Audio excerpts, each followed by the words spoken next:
आपण समवेत प्रणाम मंत्र म्हणूया. ओम स्थापकाय च धर्मस्य सर्वधर्मस्वरूपिणे अवतार वरिष्ठाय रामकृष्णाय ते नमः. जननीं शारदां देवीं रामकृष्णं जगद्गुरुं पादपद्मे तयो श्रित्वा प्रणमामि मुहुर्मुहुः. नमः श्रीयतिराजाय विवेकानन्दसूरये सच्चित्सुखस्वरूपाय स्वामिने तापहारिणे स्वामिने तापहारिणे. नमस्कार. आज भगवान श्रीरामकृष्णांचे एक त्यागी शिष्य स्वामी विज्ञानानंदजी महाराज त्यांची आपण जयंती साजरी करत आहोत. सुरुवात करूया सिस्टर निवेदितांच्या एका स्मृतिकथेतून. सिस्टर निवेदिता म्हणतात आपल्या एका स्मृतिकथेमध्ये स्वामीजींबद्दल की स्वामीजी त्यांना एकदा असे म्हणाले होते की ख्रिस्त जेव्हा या पृथ्वीतलावरती वावरले आणि मी त्यांना जर भेटलो असतो तर मी त्यांच्या शिकवणीकडे मुळीच लक्ष दिलं नसतं. ते कसे खातात, कसे बोलतात, कसे वागतात, काय घालतात, काय खातात, त्यांच्या दैनंदिन या सगळ्या ॲक्टिव्हिटीजकडे मी लक्ष दिलं असतं. मी त्यांच्या शिकवणीकडे मुळीच लक्ष दिलेलं नसतं. आता हे प्रथमदर्शनी फार आपल्याला विचित्र वाटतं, कारण की आपण कधी पण अवताराच्या संपर्कात आलेलो नाही. आणि स्वामीजींनी असं म्हटलं तर ते का म्हटलं तर त्याचा उलगडा खूप विचार केल्यानंतर आपल्याला असं सापडतं. याच घटनेचा उल्लेख करत आपल्या संघाचे व्हाईस प्रेसिडेंट महाराज सांगतात एका ठिकाणी की स्वामीजी असं का बोलले, तर त्याचं कारण असं होतं की अवतार जे असतात ते आपल्या प्रत्येक ॲक्टिव्हिटीजच्या माध्यमातून हे अध्यात्म सहजपणे प्रसृत करत असतात. शिकवणी त्याचा एक तो स्वरूप असतो, पण जे साधारणपणे नुसतं काही त्यांनी कोणाकडे दृष्टी पण टाकली किंवा ते काही खात असले किंवा रस्त्यावर चालत असले, कोणत्याही ॲक्टिव्हिटीच्या माध्यमातून ते त्या अध्यात्माला ते म्हणजे आध्यात्मिक शक्ती ही त्यांची सहजपणे प्रसृत होत असते. आणि त्यातून साधकाला खूप काही शिकायला मिळत असतं.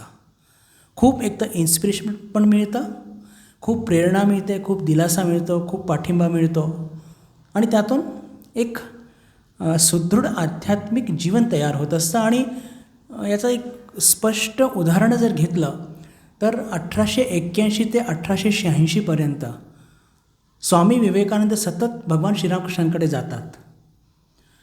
आणि कदाचितच एखाद दिवस असेल की स्वामीजींनी वाद घातला नसेल किंवा काही प्रश्न विचारले नसतील. किती गोष्टींवरती दोघांमध्ये मतभेद होते, पण मग असं काय आकर्षण होतं भगवान श्रीरामकृष्णांमध्ये की स्वामीजींनी कधी जाणं नाही सोडलं. अर्थात प्रेम तर त्या स्वतःनेच त्यांनी कबुली दिलेली आहे, पण स्वामीजींच्या या वाक्यातूनच आपल्याला त्याचं उत्तर सापडतं की ख्रिस्त जर जिवंत असते तर मी त्यांच्या शिकवणीकडे लक्ष न देता त्यांच्या दैनंदिन छोट्या छोट्या गोष्टींकडे लक्ष दिलं असतं. का की ते कसे चालतात, कसे बोलतात, कसे वागतात आणि त्यातून कसे ते म्हणजे आध्यात्मिक शक्ती प्रवाहित करतात. बिलकुल हीच्या हीच गोष्ट आपल्याला अर्जुनाच्या जीवनातसुद्धा बघायला मिळते. बंधू भगिनींनो, द्वितीय अध्यायाच्या बहुतेक 53वा श्लोक आहे.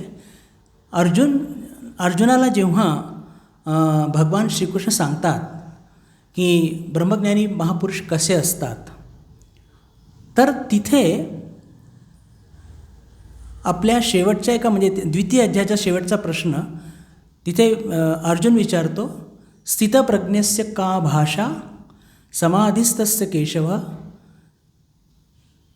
म्हणजे की हा जो स्थितप्रज्ञ मनुष्य आहे हा कसा चालतो, कसा बोलतो, कसा वागतो, कसा चालतो, हे कृष्णा हे मला जाणून घ्यायचं आहे. हे पहा, हे ॲक्च्युली उत्तम भक्ताचे किंवा उत्तम साधकाचे लक्षण आहे. म्हणण्याचा अर्थ काय की जोपर्यंत आपल्यासमोर आदर्श जर नसेल तर आपल्याला ती इन्स्पिरेशन कधी मिळत नाही. आणि म्हणूनच अर्जुनाचा जो प्रश्न जो त्याच्या मनात निर्माण झालेला आहे की अर्जुना सांग, कृष्ण मला सांग की स्थितप्रज्ञस्य का भाषा समाधिस्तस्य केशव स्थिताधी किम कमाशेत प्रभाषेत व्रजेत किम. की हे जे सगळे ब्रह्मज्ञानी हे कसे वागतात, कसे बोलतात, कसे चालतात, यांच्याशिवाय आपल्या जीवनामध्ये आपल्याला इन्स्पिरेशन मिळणार नाही. तर हे एक उत्तम साधकाचे लक्षणं आहेत. असो तर आज आपण या विषयामध्ये ही सुरुवात आपण अशी का करत आहोत, त्याचं कारण असं की जेव्हा भगवान श्रीरामकृष्णांची आणि विज्ञानानंदजी महाराजांची भेट होते, तर तसं बघितलं तर विज्ञानानंदजी महाराजांची भेट पहिली त्यांची जेव्हा 7 वर्षाचे असतानाच बेलघरियाला जयगोपाल सेनांच्या घरी झाली होती. पण तेव्हा विज्ञानानंदजी महाराजांचं वय फक्त 7 वर्ष होतं, फक्त 7 वर्ष. आणि त्यांना काही फार समज नव्हती तशी, दर्शन झालं तेवढंच. अजून एकदा काहीतरी 12 वर्षाचे असताना भेट होते, पण ती फक्त एक दर्शन, पुढे काहीच नाही. पण परिवर्ती काळामध्ये जेव्हा ते कॉलेजमध्ये शिकत असताना असं घडतं की जेव्हा भगवान श्रीरामकृष्णाच्या भेटीला जातात दक्षिणेश्वरी, तिथे गेल्यावर हे बघतात आपले विज्ञानानंदजी महाराज की पूर्ण खोली भरलेली आहे भक्तांनी आणि ईश्वरी चर्चा सुरू आहे. त्या ईश्वरी चर्चेच्या शेवटी जेव्हा सगळेजणं एक एक करून प्रणाम करून निघून जातात, तर सगळ्यात शेवटी फक्त विज्ञानानंदजी महाराज बसलेले आहेत. आणि फक्त ते बसलेले आहेत हे बघतात तर त्यांना थोडंसं घाबरल्यासारखं होतं, कारण ते विचार करतात की चला मी पण प्रणाम करून आता निघू आपण इथून. म्हणून ते ठाकूरांजवळ येतात आणि प्रणाम करणार, तेवढ्यात ठाकूर म्हणतात की तू कुस्ती खेळू शकतो का, ये आपण कुस्ती खेळू.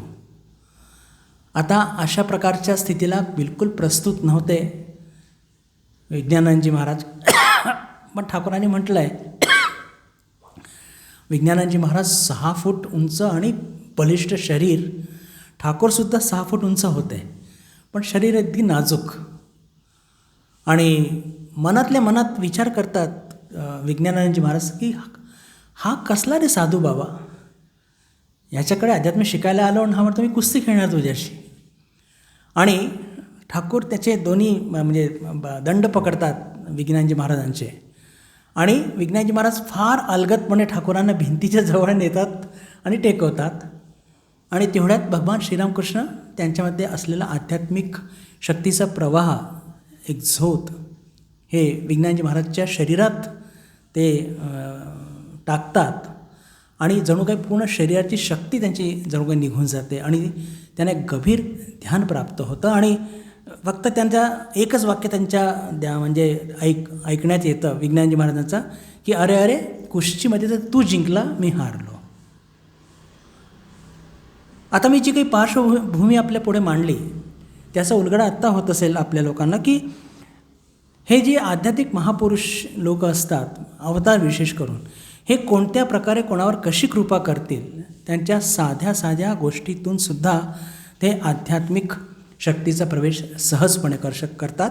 आणि या अर्थाने मी पुन्हा सांगू इच्छितो की अर्जुनाचा जो प्रश्न होता तो एक उत्तम साधकाचा प्रश्न आहे. साधारणपणे आपण काय करत असतो की भगवद्गीता वाचतो आणि काही लोक फक्त एवढंच म्हणतात की अरे काय अनमोल एक रत्न आहे भगवद्गीता. म्हणजे काय की असं म्हणणारी लोक म्हणजे हे वरच्यावर की त्यांना काही अध्यात्माशी घेणं देणं नाही आहे. जे एक मध्यम दर्जाचे साधक असतात ते काय म्हणतात भगवद्गीता वाचल्यानंतर, की अरे असं माझं कधी होईल. पण अर्जुन हा उत्तम साधक आहे. तो म्हणतो की अशी व्यक्ती किमासीत व्रजेत किम, की तो कसा उठतो कसा बसतो भगवान मला सांगा. स्थितप्रज्ञस्य का भाषा, तो कसा बोलतो तुम्हाला हे सगळं सांगा तुम्ही. म्हणजे काय आहे की तसा आदर्श माझ्यासमोर असेल कृष्णा, तर माझ्यामध्ये सुद्धा मी तसा बदल घडून आणू इच्छितो. आणि हे उत्तम भक्ताचे लक्षणं आहेत. तर आता अर्थातच या सगळ्यातून आपल्याला हे लक्षात येतं की विज्ञान महाराज त्या गोष्टीच्या माध्यमातून त्यांच्या शरीरामध्ये आध्यात्मिक शक्तीचा प्रवेश झाला आणि त्यानंतर त्यांची वरच्यावर भेटी होत असतात. त्या भेटीच्या माध्यमातूनच त्यांच्या जीवनामध्ये त्या अनेक आध्यात्मिक सूचना त्यांना देत असतात भगवान श्रीरामकृष्ण. पण काही अजून त्यांच्या जीवनातली मजेशीर काही घटना त्याचा उल्लेख इथे करणं फारच म्हणजे महत्त्वपूर्ण ठरेल. एकदा विज्ञानानंदजी महाराज की जे त्यांना फिलॉसॉफी वाचण्याचं खूपच म्हणजे एक शौक आहे म्हणा किंवा एक आवड आहे स्वामीजींसारखाच. त्यांनी पण ते स्पिनोझा, कांट, हॅगल हे सगळं बिलकुल घोळून ते प्यायलेले आहेत. ते एके दिवशी ते विचारतात भगवान श्रीरामकृष्णांना सहजपणे की ठाकूर तुम्ही वाचलं आहे का हो स्पिनोझा, कांट, हॅगल वगैरे सगळं. तर पहा एक जे वाक्य म्हणतात तिथे अवतार आणि एक सामान्य साधकचा अंतर लक्षात येतो. ठाकूर म्हणतात अरे ते सगळे पुस्तकं वाचू नकोच, ते सगळे अज्ञानातून जन्माला आलेले असतात. पहा या गोष्टी फक्त भारतामध्ये शक्य आहे बरं. ह्या गोष्टी काय सहजपणे म्हणतात आणि परिवर्ती काळामध्ये विज्ञान महाराज या गोष्टीचा उल्लेख करून म्हणतात की what a wonderful statement he made, की अरे ते पुस्तकं वाचू नकोस, ते सगळे अज्ञानातून जन्माला आले असतात. असं का म्हणतात ते पहा. स्वामीजींचं अजून एक वाक्याचा मी संदर्भ देऊ इच्छितो इथे. स्वामीजी एका ठिकाणी म्हणतात की where philosophy ends religion starts. जिथे फिलॉसॉफीचा अंत होतो तिथे धर्म म्हणजे काय, बीइंग अँड बिकमिंग, म्हणजे स्वतःमध्ये बदल आणणं म्हणजेच धर्म. म्हणून मी भगवद्गीतेचा तो श्लोक वारंवार त्याचा संदर्भ देऊ इच्छितो आज. स्थितप्रज्ञस्य का भाषा, की हा स्थितप्रज्ञ हा कसा चालतो कसा बोलतो. म्हणजेच काय, अर्जुनाला आपल्यामध्ये बदल आणायचा आहे. आणि रिलिजन म्हणजे काय, भारतीय लोकांना रिलिजन म्हणजे स्वतःमध्ये बदल आणणे. आणि हे जे कांट, हॅगल, स्पिनोझा हे खूप चांगले आहेत, पण फिलॉसॉफी अल्टिमेटली काय करते. एका ठिकाणी फार छान स्वामी म्हणतात की फिलॉसॉफी म्हणजे की एखादी व्यक्ती समजा दुःखी आहे आणि ती एका फिलॉसॉफरकडे जाते आणि तो म्हणतो की अहो मला खूप दुःख आहे. तर तो फिलॉसॉफर काय म्हणतो, हो खरंच ना, हो खरंच तुमचं पोट दुखतं आहे ना, किती वाईट हो, काय करू मी डॉक्टर नाही आहे. म्हणजे नुसतं लिपापोती करणे. वेअरच रिलिजन म्हणजे ठाकूरांकडे जेव्हा लोक यायचे, ठाकूर काय म्हणायचे, ठाकूर सांत्वन करायचे, पण ते काय म्हणायचे की अरे ईश्वराचं नाव घे आणि या संसाराच्या पलीकडे जा. म्हणजे काय की स्वतःमध्ये बदल आण, हा संसार असंच राहणार आहे. आणि हे अंतर आहे फिलॉसॉफी अँड रिलिजनमध्ये. रामकृष्ण विवेकानंद भावधारा बंधू भगिनींनो ही परिपूर्ण आहे. रामकृष्ण संघाचे सगळे संन्यासी ठासून सांगतात. भक्त लोकांना हे माहितीच आहे, पण आम्हाला सांगताना खूप म्हणजे अभिमान वाटतो की इतकी एक सुदृढ भावधारा आहे की जिथे धर्म टेंजिबल आहे, जिथे धर्म जिवंत आहे. हे वाक्य परमपूजनीय प्रेसिडेंट महाराज नेहमी म्हणतात की रामकृष्ण संघामध्ये धर्म जिवंत आहे. तर हे जे वाक्य ते म्हणतात भगवान श्रीरामकृष्ण विज्ञानजी महाराजांना की अरे ते सगळं वाचू नकोस, ते सगळ्या अज्ञानातून जन्माला आलेलं असतं. ही पण घटना भगवान श्रीरामकृष्णांच्या म्हणजे त्यांच्या दीक्षेच्या आधीची घडलेली आहे. त्यांची दीक्षा जी घडते ती फारच, त्याची पण एक घटना थोडीशी मजेशीर. विज्ञानांजी महाराजांचा जो आध्यात्मिक प्रवास आणि श्रीरामकृष्णांची भेट थोडी तुटकशी होती. मध्ये मध्ये थोडासा गॅप 3 महिन्याचा 4 महिन्याचा असा दिसून येतो.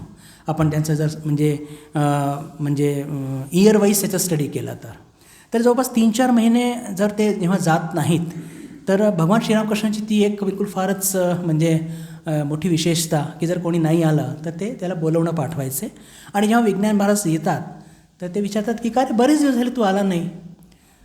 तर आता हे सगळे कसे सत्य बोलणारे आणि स्पष्ट बोलणारे होते. त्यांनी म्हटलं की मला यावंसं वाटलं नाही. बरं, पण मी ध्यान करत होतो आणि मला मुळीच माझं ध्यान लागत नव्हतं.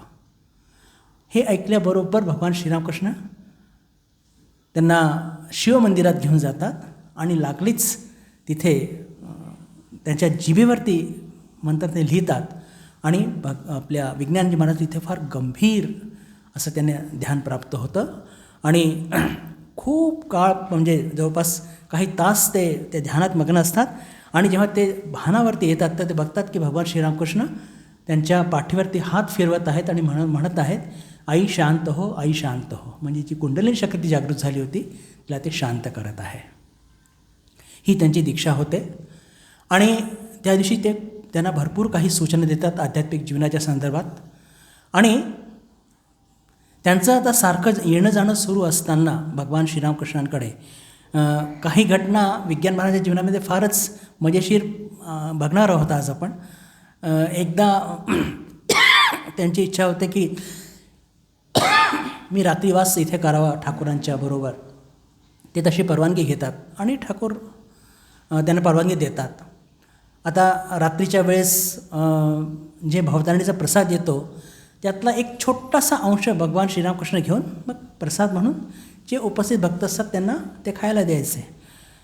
तर ते विज्ञान महाराज एक 6 फूट उंच आणि भरपूर म्हणजे असं व्यायाम केलेलं शरीर ते बघतात की अरे बापरे, आता एवढ्याचा खाण्यामध्ये माझं कसं काय होणार. आणि ठाकूरांचे ते बरोबर लक्षात येतं की याच्या मनात काय आहे.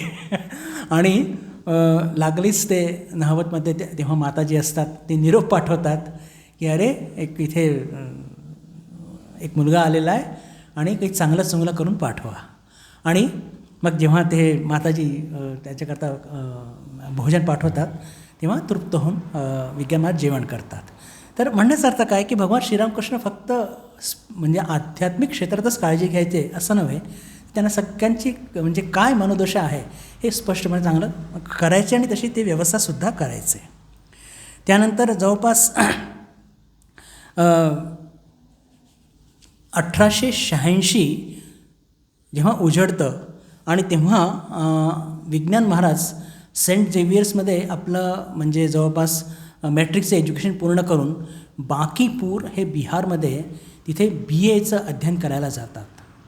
आणि 1886 16 ऑगस्ट या रोजी जेव्हा स्वामी विवेकानंद भगवान श्रीरामकृष्ण आपल्याला लीला संवरण करतात तेव्हा त्या दिवशी हे बांकीपूरमध्ये असतात आणि त्यांना रात्री दर्शन घडतं.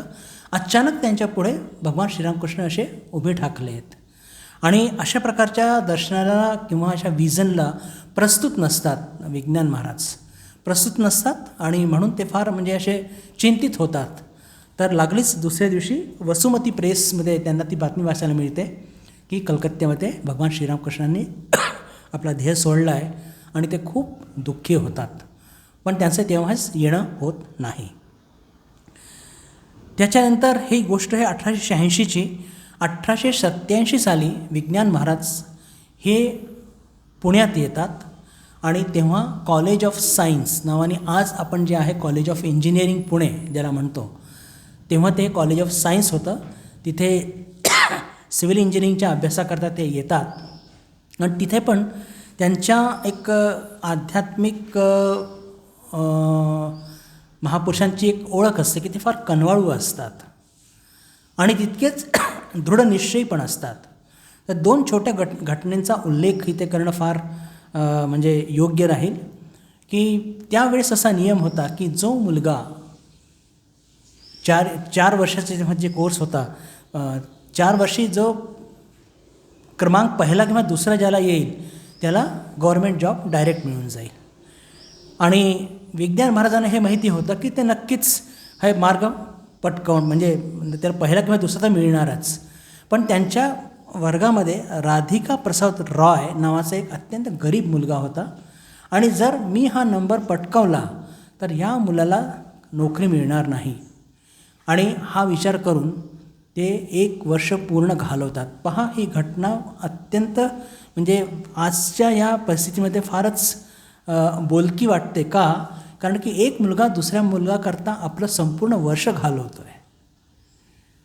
आणि तसं करतात विज्ञान महाराज. आणि दुर्दैवाने पण त्या मुलाला पहिला नंबर पण नाही आणि दुसरा नंबर पण मिळत नाही. हा एक दुसरा भाग आहे. आणि दुसरी गोष्ट, त्यांना म्हणजे विज्ञानानंदजी महाराजांना आपल्या धर्मासंबंधी किती एक अभिमान होता. त्याच कॉलेजमध्ये एक ख्रिश्चन प्रोफेसर होते आणि जॉग्रफी शिकवायचे, ते क्षमा करा जिओलॉजी शिकवायचे. तर जिओलॉजीच्या वर्गामध्ये काही कारणास्तव ते हिंदू धर्मावरती खूप टीका टिप्पणी करतात आणि चुकीची करतात. तेव्हा विज्ञानानंदजी महाराज म्हणजे उभं राहून त्यांचा पूर्ण प्रतिकार करतात आणि हिंदू धर्माची जी खरी आणि योग्य बाजू त्यांच्या पुढे मांडतात आणि म्हणतात की आपल्याला जी माहिती आहे ती फार जुजवी किंवा चुकीची आहे. अशा प्रकारे वर्गामध्ये अपमानित बोध झाल्याने ते ख्रिश्चन प्रोफेसर खूप चिडतात आणि त्याचा वचपा ते परीक्षेत बरोबर काढतात. आणि त्या विशिष्ट विषयामध्ये महाराजांना बाकीमध्ये खूप चांगले मार्क्स, पण या विषयामध्ये एकदम त्यांना कमी मार्क्स मिळालेले असतात. असो, तर आपल्या इंजिनिअरिंगचं पूर्ण अध्ययन केल्यानंतर त्यांना नोकरी पत्करावी लागते.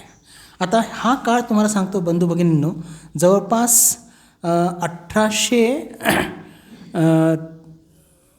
1886 साली भगवान श्रीरामकृष्णांनी देह ठेवला.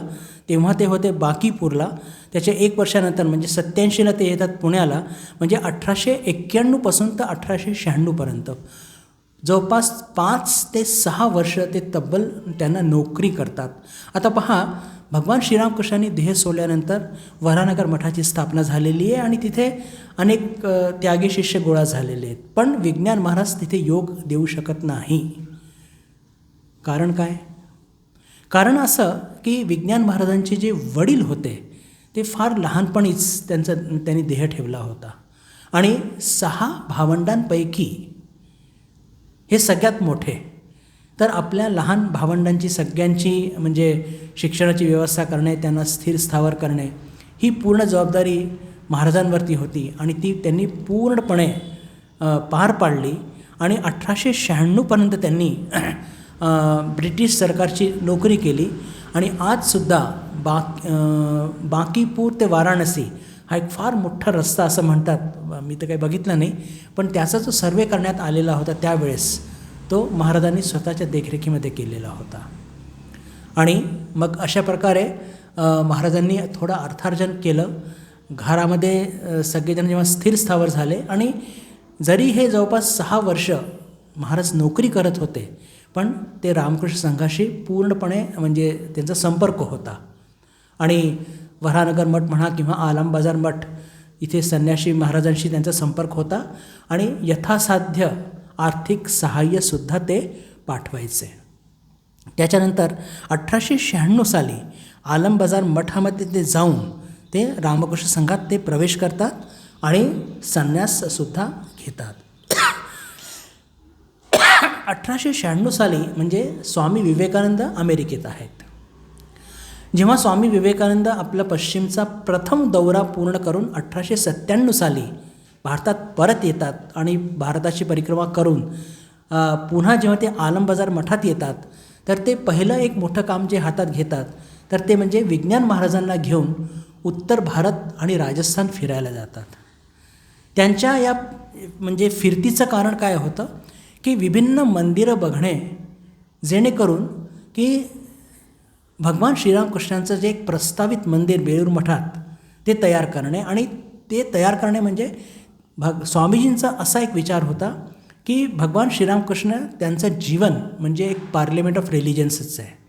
तर सर्व धर्माचं प्रतीक असलेलं भगवान श्रीरामकृष्णांचं सार्वजनीन मंदिर, ज्याच्यामध्ये म्हणजे आर्किटेक्चर पण सगळ्या प्रकारचे म्हणजे मुघल, त्याच्यानंतर हिंदू, ख्रिश्चन, हे सगळे बौद्ध, हे सगळ्या धर्माचे जे आर्किटेक्चरचे वैशिष्ट्य आहे आणि धर्माचे वैशिष्ट्य हे मंदिरात परिलक्षित झाले पाहिजे.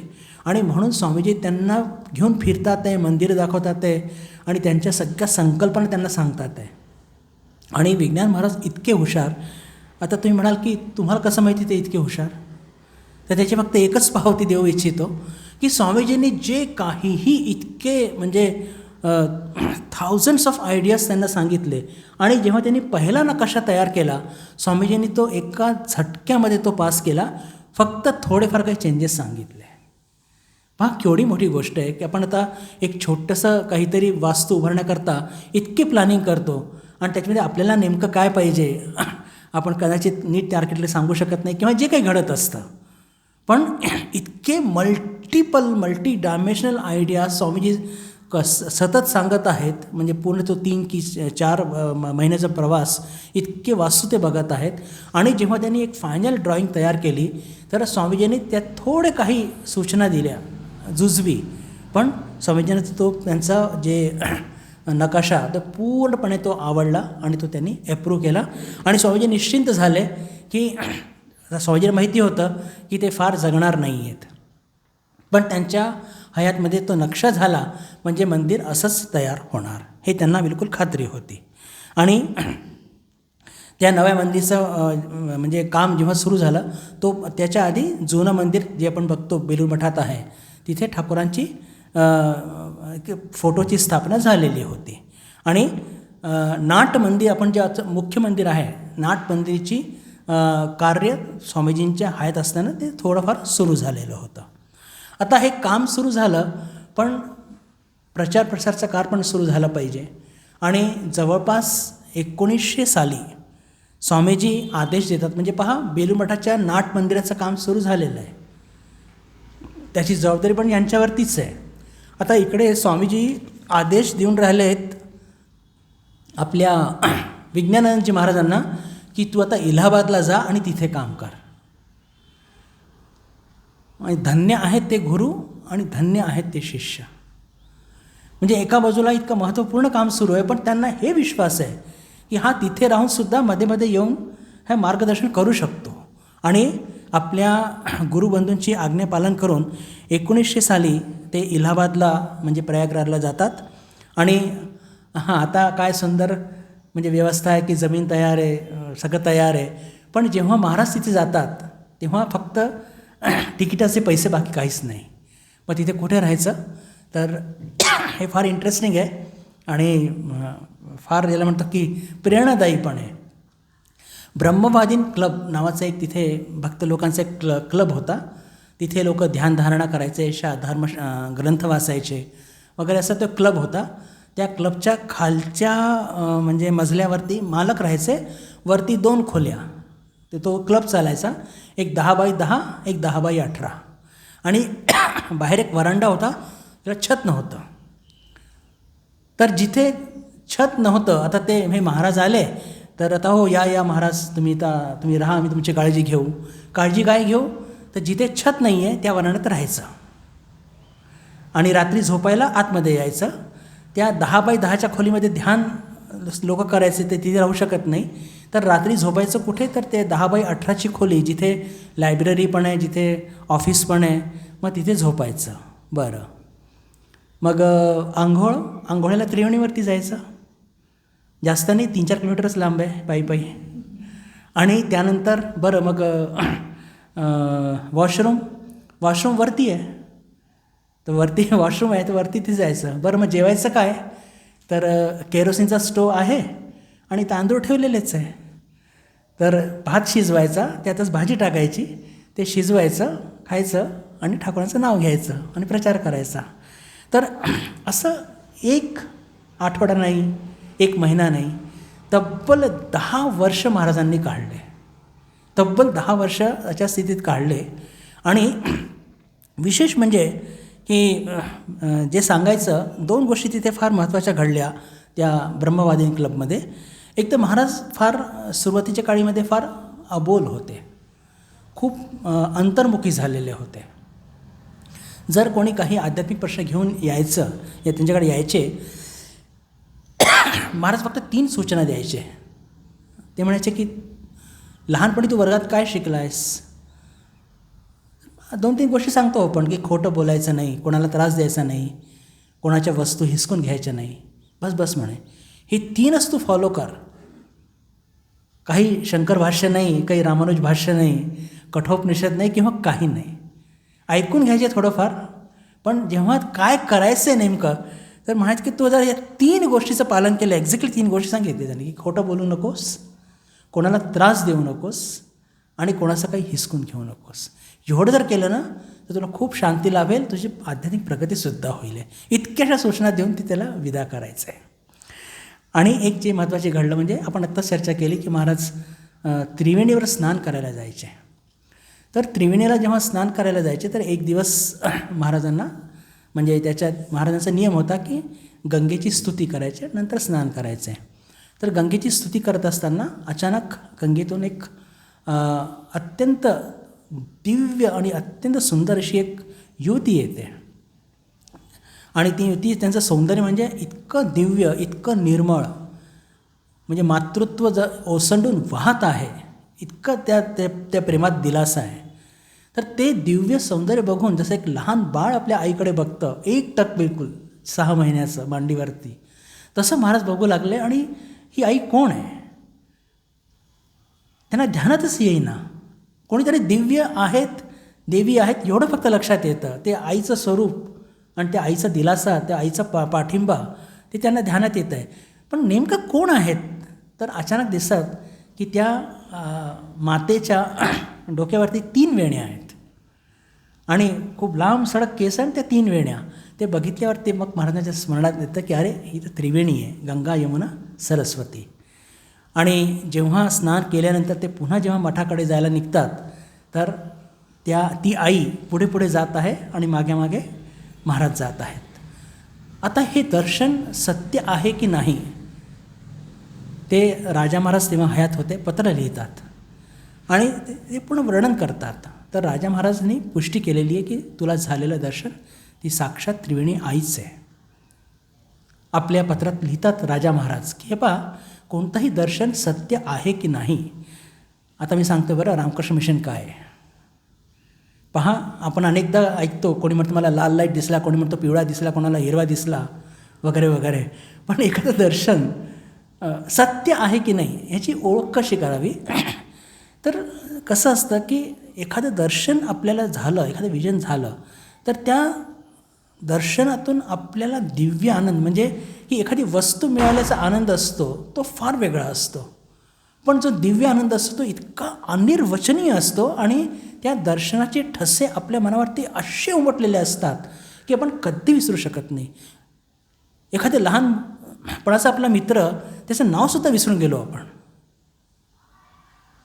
पण हे काही गोष्टी अशा असतात की आपण कधी विसरू शकत नाही. तर राजा महाराज म्हणतात की हे दर्शन सत्य, जर तुला त्यातून अनिर्वचनीय आनंद लाभला आहे, तुला एक मातृत्वाचा एक, तुला ज्याला म्हणतो की एक फार मोठा तुला सपोर्ट, एक ज्याला म्हणतो की तुला एक सुरक्षा मिळाली आहे आणि ते आनंद, ती सुरक्षा जर तू आत्ताही बोध करत असशील तर तुझं दर्शन सत्यच आहे. आणि ते तसं त्यांना झालंहीसुद्धा होतं. आणि म्हणून ते लिहितात की हे त्यांना त्रिवेणी मातेचं दर्शन झालं होतं. स्वामीजी फार कौतुकाने विज्ञान महाराजांना म्हणायचे की विज्ञान महाराज म्हणजे इलाहाबादचा बिशप आहे असं म्हणून त्यांचं ते फार कौतुक करायचे. स्वभावाने खूप शिस्तबद्ध आणि थोडं कमी बोलणार आहे.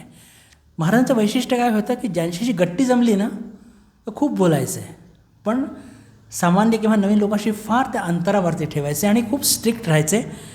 वाचायला मिळतं आपल्याला की जर कोणी वेळ घेऊन येणार आहे आणि जर एखाद मिनटं पण इकडे तिकडे झालं तर मग महाराज नाही भेटायचं आहे. आता एखाद मिनटं तर म्हणजे त्यावेळेस काही तितकं कम्युनिकेशन नाही किंवा गाड्या घोडे नाही, पण 1 मिनटं इकडे तिकडे झालं तर महाराजांचं म्हणणं होतं की अजून सिन्सिरिटीचा अभाव आहे, ती येऊ द्या नंतर बघू आहे असं त्यांचं स्पष्ट असं मत होतं. भगवान श्रीरामकृष्ण म्हणतात की ब्रह्मज्ञानी हा उन्मत्तवत, बालकवत, पिशाचवत असे असतात. तर थोडंसं बालकवत आणि थोडंसं उन्मत्तवत हा एक भाव महाराजांच्या जीवनात आपल्याला स्पष्टपणे बघायला मिळतो. म्हणजे उन्मत्तवत म्हणजे बिलकुल काही काही फार ओबडधोबड नाही, पण काही गोष्टी त्यांच्याबद्दल मी सांगू इच्छितो की ज्या ऐकून आपल्याला थोडंसं आश्चर्य होतं. एक, त्यांचे ड्रेस फार विचित्र असायचे. म्हणजे धोतर जे आपण घालतो तर ते एकदम बिलकुल पायापर्यंत घालतो, पण ते महाराज धोतर जे घालायचे ते फक्त गुडघ्यापर्यंत घालायचे. आणि कुठेही जायचं असेल बरं तर असं नाही की बाबा आश्रममध्ये तर कोण येतं आहे तर मी त्यांना कुठेही म्हणजे जायचं असेल तर ते धोतर गुडघ्यापर्यंतच असणार. त्याच्यावरती का तर वुलनचे किंवा कॉटनचे लांब सडक मोजे. आता ते मोजे पण समजा आता उन्हाळा आहे तर काढून घ्या, नाही, ते 12 महिने ते मोजे असणारच. आणि वरती तो सदरा आणि सदऱ्यावरती ओव्हरकोट, आणि तो ओव्हरकोट किती लांब तर तो गुडघ्यापर्यंत, आणि वरती कानटोपी, आणि ती कानटोपी म्हणजे अशी विचित्र की इथपर्यंत ती यायची. आणि ते असं काहीतरी असं म्हणजे विचित्र प्रकार असायचा की जेव्हा ते प्रयागराजच्या रस्त्यावरती जायचे पायी पायी किंवा टांग्यावरती बसून, तर ते लहान मुलं बसून हसायचे. तर ते कौतुक करून घ्यायचे, अरे बोले क्या देखता है, मैं बंदर हूँ, रामजी का बंदर, असं म्हणून ते स्वतःचीच एक अशी एक गंमत करून घ्यायचे. पण हे थोडंसं आपल्याला हे बघायला मिळतं. अजून त्यांची एक फारच एक आगळं वेगळंपण ज्याला म्हणतो की आपण रेल्वेत म्हणजे प्रवास करतो आणि स्टेशनवरती जातो, ट्रेन सुटणार असेल त्याच्या 10 मिनटं आधी, खूप झालं 15 मिनटं आधी, अजून किती जाणार, अर्धा तास, खूप झालं. महाराज 6-6 तास आधी जायचे. आता याला काय म्हणायचं, आणि विचारावं की 6 तास आधी काय, नाही ट्रेन सुटली तर. आता या गोष्टींना ना काही आपण म्हणजे एक्सप्लेनेशन नाही देऊ शकत. इलाहाबादच्या सुरुवातीच्या काळामध्ये त्यांची 2 अजून वैशिष्ट्य आहे, ते शेवटी घेऊया. इलाहाबादच्या त्यांच्या प्रयागराजच्या म्हणजे सुरुवातीच्या काळामध्ये ते माता भगिनींशी थोडं अंतर ठेवायचे. याचा अर्थ असा मुळीच नाही की त्यांना स्त्रियांप्रती घृणा होती. भगवान श्रीरामकृष्णांचे त्यागी शिष्य जे ब्रह्मज्ञानी आहे ते असं वागू शकत नाही, पण काही गोष्टीमध्ये ते फारच म्हणजे स्ट्रिक्ट होते आणि साधू जीवनाकरता ते जरुरी पण असतं. एक छोटीशी घटना, पण त्यातून फार मोठा एक मेसेज जातो समाजाला, विशेष करून साधू जीवनाबद्दल. त्यांचा एक फार आवडता एक सेवक होता बेनी म्हणून, आणि तो त्यांचं सगळे काम करायचा. म्हणजे त्यांची घरात स्वच्छता, बाथरूमची स्वच्छता. एक दिवस असं झालं की बेनीला काही कामानिमित्त कुठे जायचं होतं, तर त्यांनी म्हटलं की तू महाराजांची खोली वगैरे काही स्वच्छ करू नको, पण महाराजांचं जे वॉशरूम आहे ते जरा स्वच्छ करून ये. आणि ती मुलगी येते, खूप निष्ठे श्रद्धेने ती स्वच्छता करते. नंतर महाराजांना कळतं की ही मुलगी आली होती. लागलीच महाराज निरोप पाठवतात की पहा बेनी, उद्यापासून तू नाही आला तरी चालेल, पण तू बाकी कोणाला इथे पाठवायचं नाही. बेनीला आपली चूक लक्षात येते आणि बेनी म्हणतो की यापुढे मीच येईन, समजा मला काही अडचण असेल तर मी दुसऱ्या कोणालाही पाठवणार नाही. तर ही जरी घटना एक सामान्यशी वाटते, पण साधू जीवनाकरता एक फार मोठा धडा आपल्याला इथे शिकायला मिळतो.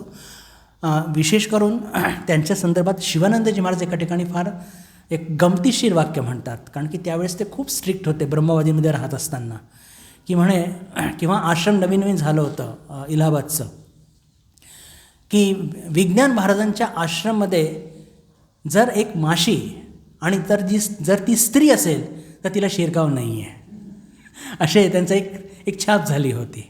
पण परिवर्ती काळामध्ये जेव्हा महाराजांनी दीक्षा द्यायला सुरुवात केली तर समान रूपाने जे कोणी आलं, कोणत्याही प्रकारचा, म्हणजे महाराज त्यांनी प्रवास फार कमी केला. ते दक्षिण भारतात गेले होते, कोलंबोला गेले, रंगूनला गेले, उत्तर भारतामध्ये गेले. पण जेव्हा जिथे गेले आणि जिथे म्हणजे लोकांनी त्यांना दीक्षेकरता विनवणी केली, त्यांनी कोणत्याही प्रकारचं हात न राखता सगळ्यांना दीक्षा दिली आणि त्यांचा तो भाव नंतर पूर्णपणे निघून गेला होता. ब्रह्मवादी क्लबमध्ये ते 1910 होते. मग 10 वर्षानंतर त्यांनी 2 छोटे प्लॉट घेतले प्रयागराजमध्ये. आणि ते प्लॉट आजही तसे आहेत, रस्त्याच्या अलीकडे आणि पलीकडे त्यांनी ती डिस्पेन्सरी तयार केली आणि अलीकडे त्यांनी ते आश्रम तयार केलं.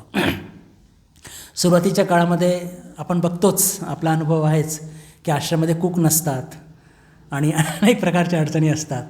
महाराजांनीसुद्धा त्या अडचणी आल्या, पण इलाहाबादच्या प्रयागराजच्या भक्तांनी त्यांना सगळी हळूहळू व्यवस्था केली आणि विशेष करून महाराज दीक्षा द्यायला त्यांनी सुरुवात केली होती.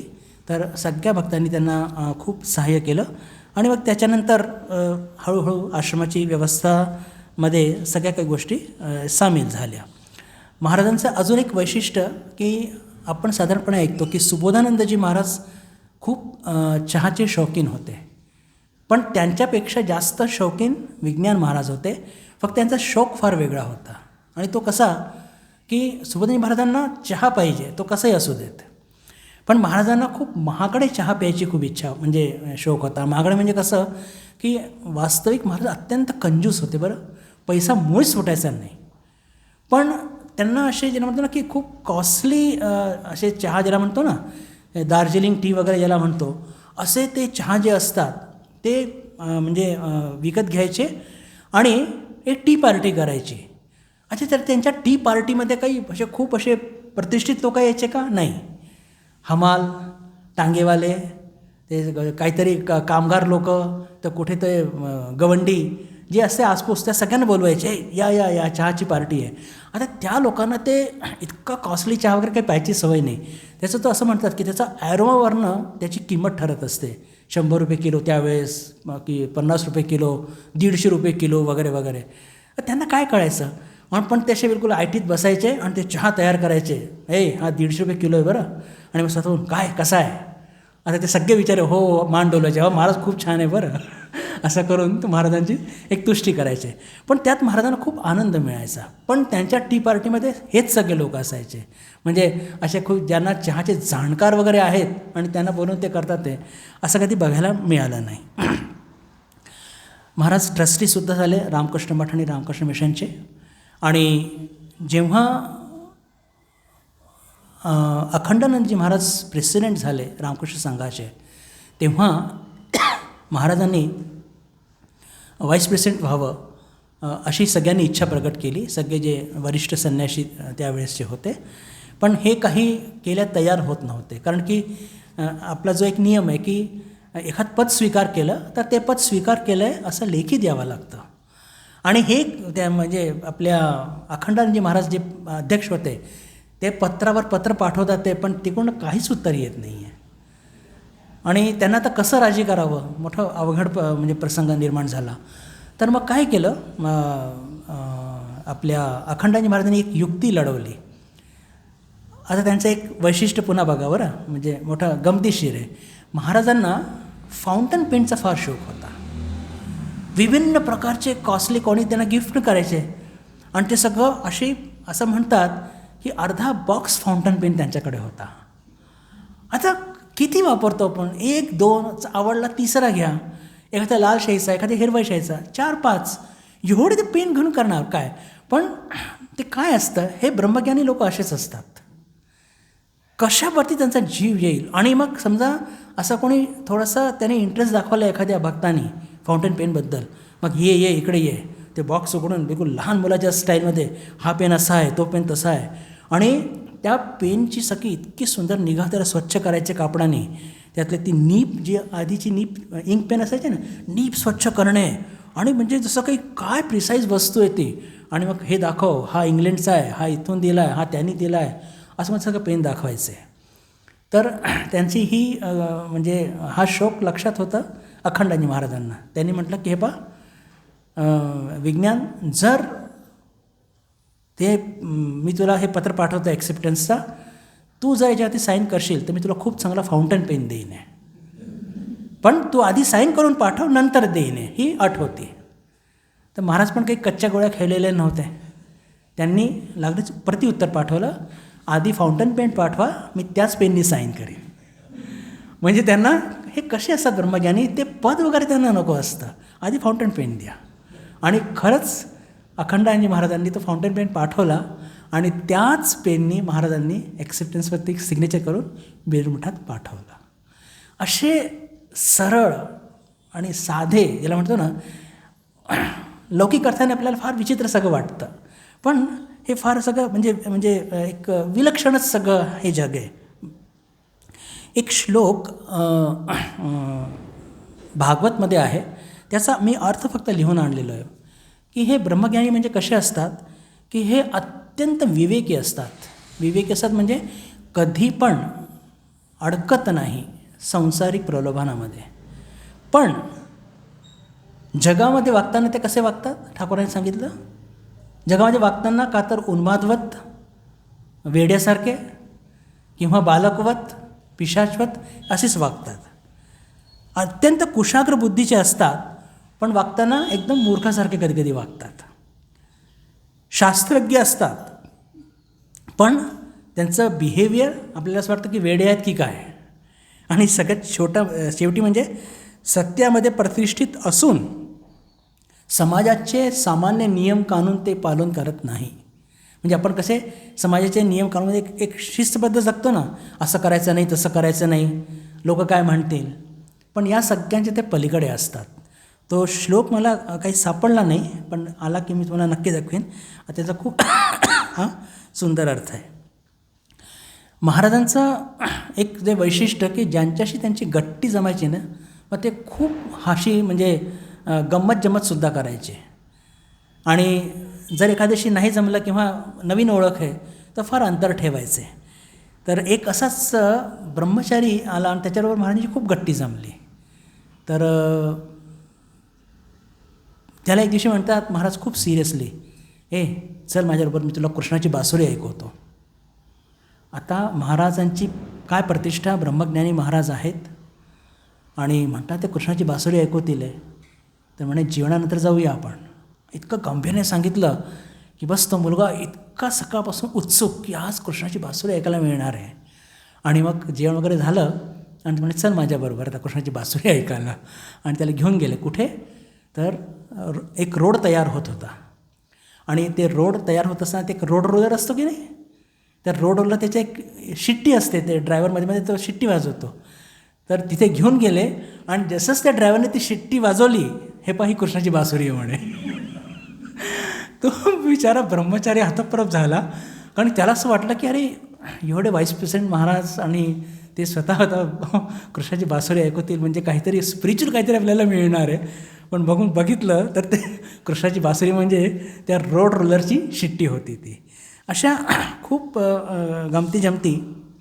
आणि ब्रह्मज्ञानीचं अजून एक लक्षण असतं की ते सहजपणे कोणाचंही मन वाचू शकत होते. एकदा एक स्त्री त्यांच्याकडे येते आणि काही समस्या घेऊन ते आलेल्या असतात. तर स्वभाव थोडासा जरा त्यांचा एक आगळा वेगळा असतो. तर काही बोलणं झाल्यानंतर शेवटी त्या ताई म्हणतात की महाराज मला काही सूचना द्या, मी काय करू. आता महाराजांनी ओळखलंच असतं की म्हणजे यांना काय सूचना. फक्त एक गोष्ट होती की अनेकदा ब्रह्मज्ञानी लोक जेव्हा स्पष्ट बोलतात ना, तर ते आपल्याला पचवणं जरा मुश्किल होऊन जातं. पण कसं आहे की जर आपण त्या सूचनांना चांगल्या अर्थाने घेतलं तर त्यातून आपलं कल्याणच होतं. तर त्या माताजींना म्हणतात महाराज, ईट मच, खूप खा, खूप बोला आणि खूप भांडा. आणि ते ऐकल्यानंतर त्या हातप्रभ होतात की अरे हे काय खूप खा, खूप बोला आणि खूप भांडा. पण त्यांच्या लक्षात येतं की त्यांचं म्हणजे त्या भक्तच महिला आपल्या, तर त्यांच्या लक्षात येतं की महाराजांनी म्हणजे माझ्या एकाच भेटीमध्ये माझं मन ओळखलेलं आहे. आणि त्यानंतर त्या खूप चांगल्या एक साधिका मध्ये त्यांचं परिवर्तन होतं. तर हेच ब्रह्मज्ञानाचा फार मोठा आशीर्वाद असतो की ते चटकन आपलं मन ओळखतात आणि जे योग्य आहे, जे सत्य आहे तेच सांगतात. त्यांच्या आणि राजा महाराजांची खूप काही मजेशीर घटना आहे. एक घटना सांगून मग तिथे आपण थांबूया. राजा महाराजांनी त्यांच्यामध्ये जेव्हा ते भेटायचे बेलूर मठात, तर दोघांमध्ये काही ना काही गोष्टी घेऊन पैज लागायची. आणि काय दुर्दैव की नेहमीच विज्ञान महाराज हारून जायचे आणि मग खूप चिडायचे. आणि पैजमध्ये काहीतरी पार्टी द्या किंवा तू मला पैसे देशील, मी तुला पैसे देईन, आणि हे कधी पैसे द्यायचे नाही. आणि ते ठरलेलं आहे की म्हणजे पैजमध्ये हे हारणार म्हणजे हारणार असतं. एकदा काहीतरी श्रावणचा महिना असतो आणि काही कामानिमित्त आलेले असतात कन्स्ट्रक्शन बघण्याकरता, आणि तर सकाळपासून खूप असे काळे भोर मेघ आलेले असतात आणि बस म्हणजे आज काम बंद का, पाऊस येणार आहे. राजा महाराज म्हणतात की पाऊस येणार नाही, मग लावा पैज, ठीक आहे, पार्टी संध्याकाळीच देऊ म्हणे. ठरलं. आता सगळं ठरलं आणि असं काही होतं खरंच की 9:30-10 वाजताच सूर्यनारायण उगवतात आणि मेघ कुठे जातं काही कळत नाही. यांना काम पण करावं लागतं आणि मग संध्याकाळपर्यंत राजा महाराज काही बोलत नाही. संध्याकाळ झाली रे झाली, पार्टी कुठे, असे चिडतात आणि मी काही पार्टी देणार नाही. आणि तसंच एकदा हे कन्स्ट्रक्शनच्या कामाच्या निमित्त असं घडतं की काम मटेरियलच्या अभावी काम थांबणार. स्वामीजींचं मंदिर तयार होत होतं. तर राजा महाराजांनी सांगितलं काय कन्स्ट्रक्शनची काय पोझिशन आहे, तर म्हणे मटेरियल नाही आहे, बहुतेक काम थांबावं लागेल आहे. तर राजा महाराज म्हणतात काही काळजी करू नको, उद्या सकाळी बोटीने मटेरियल येऊन जाईल आहे. तर जिथून बोट निघाली होती आणि तो अंतर हे कॅल्क्युलेट करून विज्ञान महाराजांनी म्हटलं की उद्या बोट येणार नाही. राजा महाराज म्हणाले बोट येणार सकाळी.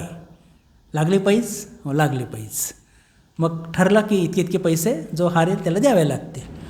आणि सकाळी 3 वाजता विज्ञान महाराज उठून खिडकीतून जाऊन बघतात तर बोट आलेली नाही. निश्चिंत जातात आणि आपला जपमाळा वगैरे घेऊन जप करायला बसतात आनंदाने की आज महाराजांचे आपण पैसे घेणारच.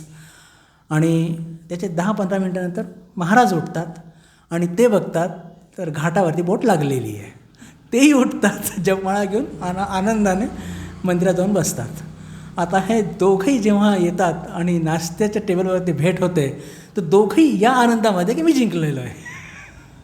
तर जेव्हा मग विज्ञान महाराज म्हणतात की बांगलामध्ये मोशाय टाका बेर करून, म्हणजे बाबू म्हणजे महाशय पैसा द्या, आज मी सोडणार नाही आहे. म्हणजे आधी जाऊन बघ बोट आली आहे की नाही. नाही आली, मी बघितली 3 वाजताच बघितलं. अरे तू बघ तर खरी. मग ते बघतात बोट आलेली, ते पुन्हा चिडतात म्हणे मी काही पैसा देणार नाही. असे यांचे खूप प्रेमाचे आणि एक रिस्पेक्टफुल संबंध होते. आणि विशेषकर विज्ञान महाराजांचं जे एक वैशिष्ट्य म्हणजे हेच की त्यांनी खूप म्हणजे मंदिराच्या गोष्टी फार जास्त झाल्या नाही. स्वामीजींनी ती फार मोठी दिलेली जबाबदारी. ज्या दिवशी मंदिराचं उद्घाटन झालं 14 जानेवारी 1938 साली, त्या दिवशी हे जितके पण म्हणजे देहात नसलेले शिष्य त्यांनी वरून बघितलं मंदिराचं उद्घाटन सोहळा. स्वतः स्वामीजीसुद्धा होते. हे सगळं स्वामी विज्ञानंदजी महाराजांनी त्यांना हे दर्शन घडलेलं आहे. आणि बस त्याच्या 6 महिन्यामध्येच त्यांना ड्रॉप्सी नावाचा एक आजार झाला आणि इलाहाबादमध्येच महाराजांनी आपला देह सोडला. तर त्यांच्याबद्दल राजा महाराज म्हणायचे की विज्ञान महाराज म्हणजे छुपा ब्रह्मज्ञानी आहे, हिडन ब्रह्मज्ञानी, आणि असं म्हणून त्याचं खूप कौतुक करायचं आहे. आज आपण इथेच थांबूया.